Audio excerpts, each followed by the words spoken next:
Hoje tem o Galo contra o Palmeiras em São Paulo. Vamos à capital paulista saber as informações, os detalhes com o Rubens Júnior. Boa tarde, Rubens. Boa tarde, para você também, meu caro Emerson Romano, Tati Fiuza, para quem nos acompanha aqui no Bastidores da Itatiaia, confirmando são 13h35.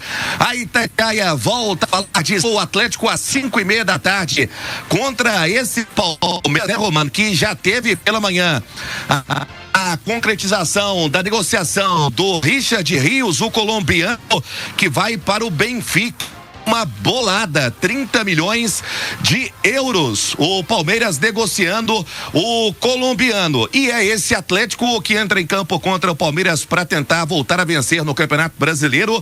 Tem o técnico Cuca ainda aguardando sobre a situação do Dudu, que busca o efeito suspensivo. Teve a punição, né?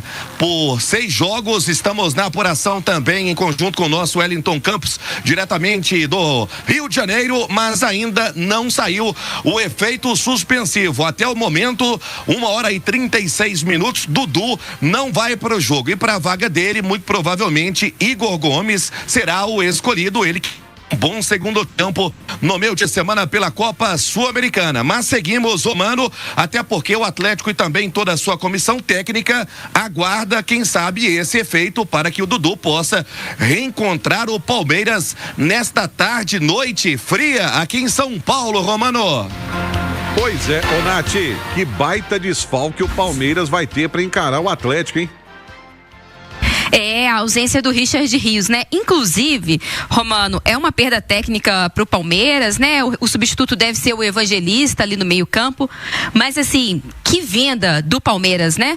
O Richard Rios foi contratado há pouco mais de 2 anos atrás, se eu não me engano, por 5, 6 milhões de euros, né? Agora vendido aí por praticamente 30 milhões de euros, valorizado demais, uma super venda.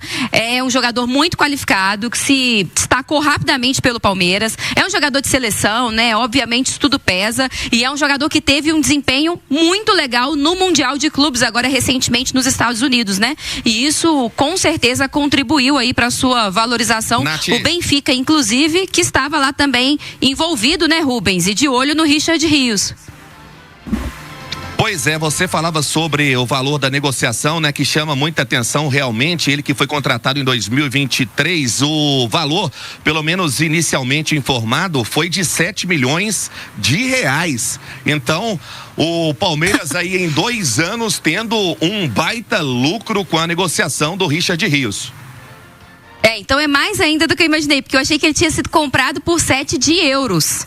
Se foi, então, meu Deus, é muito dinheiro. É uma valorização estrondosa. É por isso que o Palmeiras está no patamar que está, né, Romano? Porque sabe identificar os bons valores no mercado, os bons atletas, consegue trazê-los para o time, consegue ter o retorno técnico e depois consegue fazer uma venda desse tamanho. Olha que o Richard Rios nem é um garoto de 18, 19 anos, como o Palmeiras vendeu aí recentemente o Estevão, não. É um jogador de meio campo, né? Que costuma valer menos, inclusive, do que um atacante, que foram as últimas vendas aí do Palmeiras, né? Vendas estrondosas para a Europa, o Estevão, o Endrick, enfim, mas é uma bolada, não tinha mesmo como o Palmeiras não vender, e agora o Richard Rios chega lá no Benfica, e eu falava do desempenho dele no Mundial, porque para mim, do Palmeiras, é claro que o Paulinho, ainda que com toda a dificuldade física, foi uma peça importante, acabou sendo um protagonista, principalmente, né, pelo que fez lá no jogo que ele entrou no finalzinho, marcou e classificou contra o Botafogo,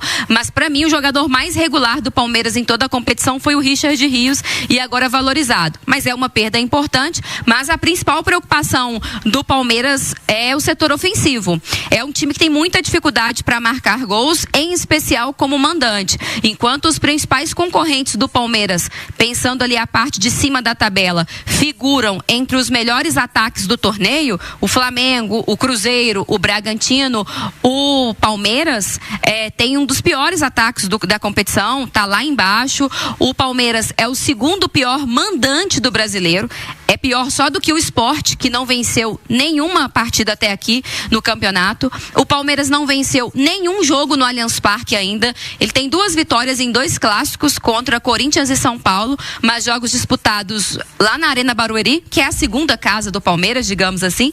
Então, voltar a marcar gols e principalmente ao lado do seu torcedor, fazer com que o Vitor Roque supere esse momento de desconfiança, são os grandes desafios do Palmeiras hoje, que precisa voltar a pontuar. Vem de 3 rodadas sem vitórias e está vendo seus concorrentes se distanciarem.